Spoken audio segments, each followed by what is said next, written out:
Hola. Efectivament, ahir, 14 d'octubre del 2019, es va dictar una sentència contundent i definitiva. La sentència de mort de l'estat espanyol en el territori català. La sentència d'expulsió de l'estat colonitzador espanyol en territori del Principat de Catalunya.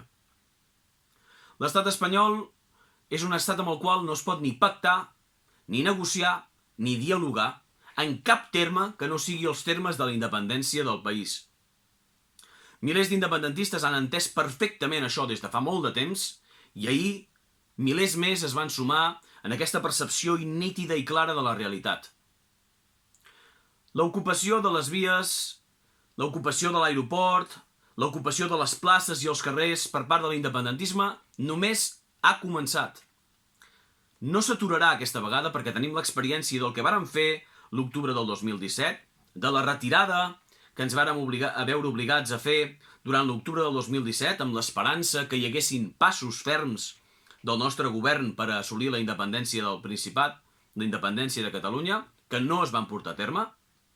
I aquesta vegada hem assolit la plena convicció de que no hi ha desconvocatòria, de que no hi ha retirada, de que no hi ha rendició, de que ningú se'n anirà a casa fins a assolir la independència, que és l'únic objectiu de l'independentisme. Ahir vàrem avisar no a l'estat espanyol, sinó al govern de la Generalitat que estem preparats per assumir el control del territori, que a Catalunya hi manem els catalans, que les vies del tren, les carreteres, les autopistes, els ports, els aeroports, les places, els carrers i, quan vulguem, les institucions, seran preses i controlades per l'independentisme amb una sola única voluntat: fer la independència del país. La gent és conscient de que aquest és el camí. La gent és veterana en aquest tipus de conflicte i ja ha entès que des del 1 d'octubre, amb el seu mandat democràtic inequívoc i vinculant, la independència és irrefrenable. Només tenim un escull: el govern de la Generalitat. Només tenim un mur: els partits dits independentistes que actuen permanentment per frenar la independència del país. Estem als carrers, estem a les places, serem als ports, serem als aeroports, serem on ens dongui la gana per afectar l'estat dels espanyols, per expulsar l'estat dels espanyols del territori català i per deixar molt clar al govern de la Generalitat que o actua ja en favor de la independència o serà expulsat de les institucions. Aquesta és la nostra via, aquesta és la nostra voluntat, aquesta és la nostra experiència i, creieu-me, la gent al carrer ja està entenent perfectament que a l'estat dels espanyols li queden 4 dies a Catalunya i que el govern de la Generalitat, si no es comporta com un govern independentista, 3/4 del mateix.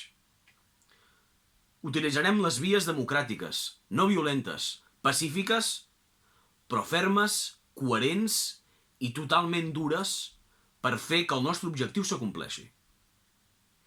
La gent està convençuda i surt cada dia de casa seva per fer accions de protesta no violenta en els carrers, places, a vies, autopistes i allà on ens cregui convenient per expressar la voluntat d'independència i d'expulsió de l'estat ocupant espanyol de Catalunya. Però d'aquí pocs dies, poques setmanes, prestarà la seva atenció al govern de la Generalitat.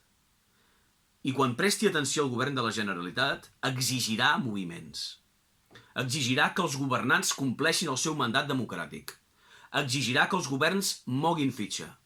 Exigirà que el govern Torra prengui posicions clares en favor de la independència de Catalunya. I molta gent també prendrà consciència de que els partits polítics que formen aquest govern no tenen cap voluntat de fer-ho.